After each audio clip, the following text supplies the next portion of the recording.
Alors, je suis dans le cadre du Noël au musée de l'histoire vivante à Montreuil et je suis en compagnie d'Elsa Sabado pour la compagnie Sans la nommer qui fait 2 représentations de la pièce de théâtre des Nénuphars dans les poumons. Bonjour Elsa. Bonjour. Pour commencer, d'abord quelques mots sur la compagnie Sans la nommer. Oui, alors, la compagnie Sans la nommer, c'est la compagnie qui produit donc cette pièce de théâtre que nous donnons en représentation cet après-midi. C'est une compagnie qui est issue de Gennevilliers, qui dans le 92, qui existe depuis un certain nombre de temps, qui fait des pièces de théâtre, plus particulièrement du théâtre documentaire, c'est-à-dire qui se base sur des documents, des témoignages, des interviews pour en proposer des mises en scène et des restitutions et apporter. C'est une compagnie qui fait des pièces plutôt engagées ou en tout cas qui donnent à penser, qui permettent d'être des supports pour débattre et donner des informations, qui prend beaucoup pour objet des moments historiques. Voilà, ils viennent de finir là une série de 10 dates avec un spectacle qui s'appelle Projet 89 sur l'année 89 et tous les événements historiques qui s'y sont déroulés. Et voilà, donc ils ont aussi beaucoup travaillé en fait sur les usines. C'est une compagnie donc, je le répète, qui est basée à Gennevilliers, à côté de l'usine Chausson.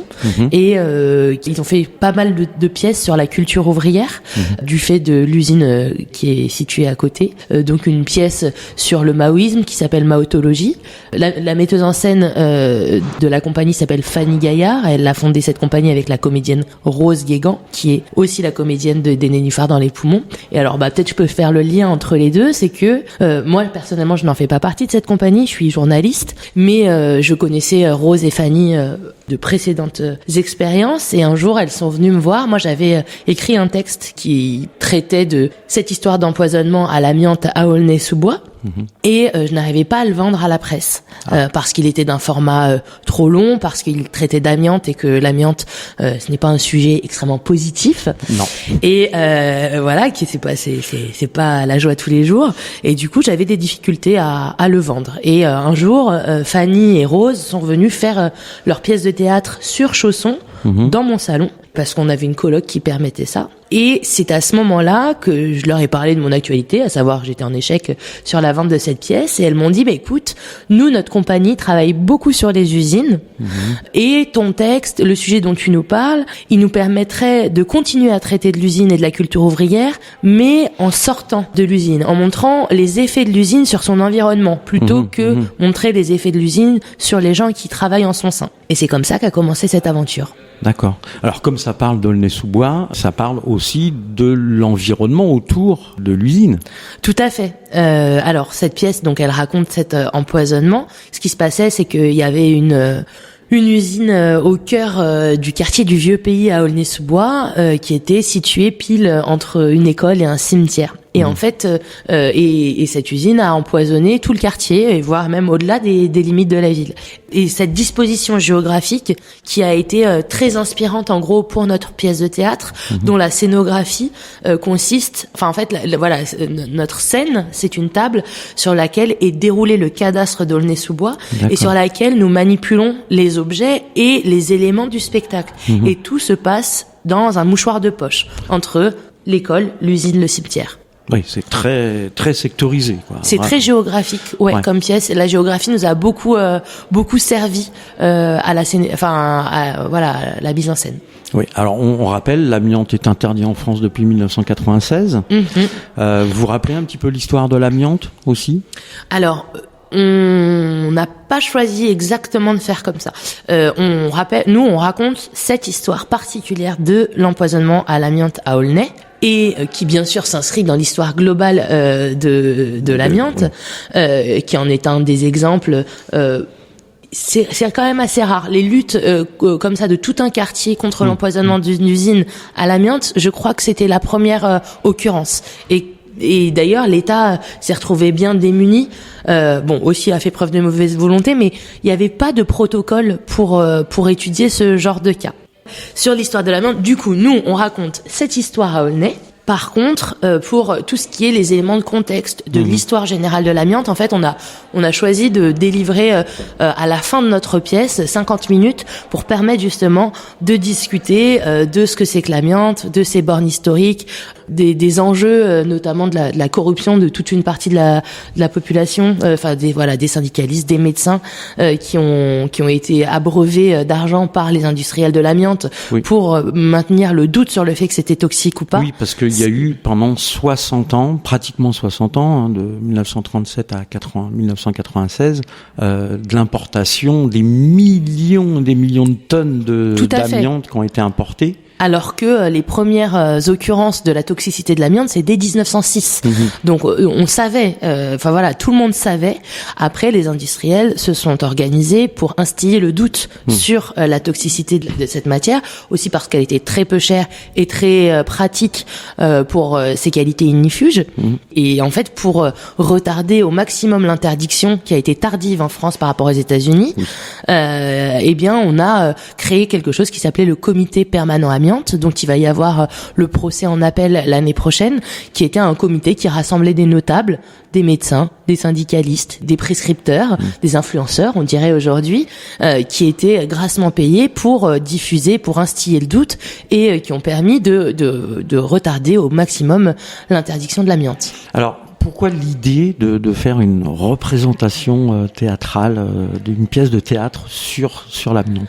Eh ben ça, on le raconte un peu justement dans la pièce de théâtre. Donc, comme je le disais, c'est le produit d'une rencontre entre cette compagnie qui travaillait sur les usines et moi qui suis journaliste. Et je le raconte au début de la pièce. Moi, je suis tombée sur cette histoire. Je suis journaliste indépendante, donc je cherche des sujets et puis je les propose aux médias. Et du coup, j'ai une certaine liberté dans une partie de mes sujets.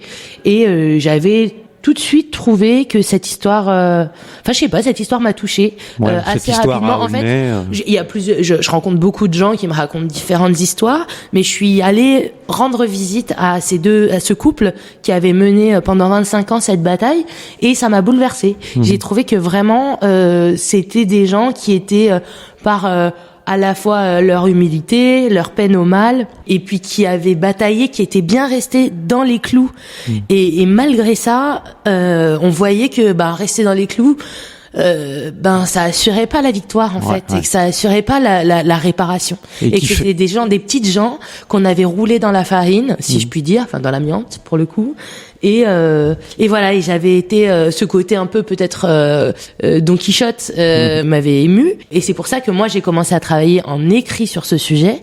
Et ensuite, je pense que c'est en discutant, Fanny Gaillard avait la même sensibilité que moi sur les questions ouvrières, les questions d'injustice vis-à-vis de la classe ouvrière, et on partage cette sensibilité. C'est ça qui nous a amené à créer cette pièce. Voilà, et donc c'est une évidence de faire cette représentation au musée de l'histoire vivante à Montreuil. Exactement, et puis alors tout à fait. Il y a une histoire à la fois, on s'inscrit dans des veines assez similaires, à savoir, l'histoire du mouvement ouvrier et de ses batailles, et ses souffrances et ses batailles. Ensuite, moi, j'ai une histoire avec ce musée, parce que ça fait très longtemps que j'en côtoie les responsables et puis les salariés aussi. J'avais une copine qui travaillait ici pendant plusieurs années, qui était muséographe, et du coup, j'ai beaucoup assisté à des expositions, des vernissages. Je sais comment l'institution fonctionne. Puis elle s'inscrit à Montreuil. Moi, j'étais en classe à Montreuil. Voilà. Donc tout ça concourt à un alignement des astres qui explique pourquoi on fait notre représentation ici à Noël. Alors, les prochaines représentations de cette pièce de théâtre? Ça dépend un peu de l'audience de votre émission. Ça met un peu de pression. Notre pièce de théâtre, elle tient dans une valise. Et à la base, elle est destinée pour une jauge de 30 personnes, ce qui est, vous l'aurez compris, la jauge d'une classe. Donc elle s'adresse à la base, plus particulièrement, soit des scolaires, soit des associations, soit des services culturels d'université. En fait, notre spectacle est très maniable, il est transportable un peu partout, et voilà, il se joue devant des groupes de 30. Donc, nous, on a des dates en scolaire, mais qui du coup sont pas ouvertes à tout public pour l'instant, a priori. On aimerait aussi, on va le jouer normalement devant les colonies de vacances d'EDF, du CCAS d'EDF cet été. Après, on dépend un peu des gens qui veulent bien, que ça intéresse de nous la faire jouer, et du coup, on cherche toujours à obtenir des nouvelles dates par-ci par-là, quoi. Et on essaye de voir avec les institutions qu'on connaît et qui nous en laissent la place et qui ont l'argent pour rémunérer les comédiennes et les salariés qui y travaillent. On essaye de la vendre beaucoup. Ouais. Ah bah alors on va vous aider, on va donner l'adresse du site de la compagnie. Compagnie sans la nommer.com et là on retrouve tous les renseignements pour voilà. Et même on va donner l'adresse mail CIESANSLANOMMER, donc si sans la nommer @gmail.com. N'hésitez pas à nous contacter. Eh ben très bien, merci Elsa. Ben merci à vous. Et à très bientôt. Ouais. Au revoir. Bonne journée.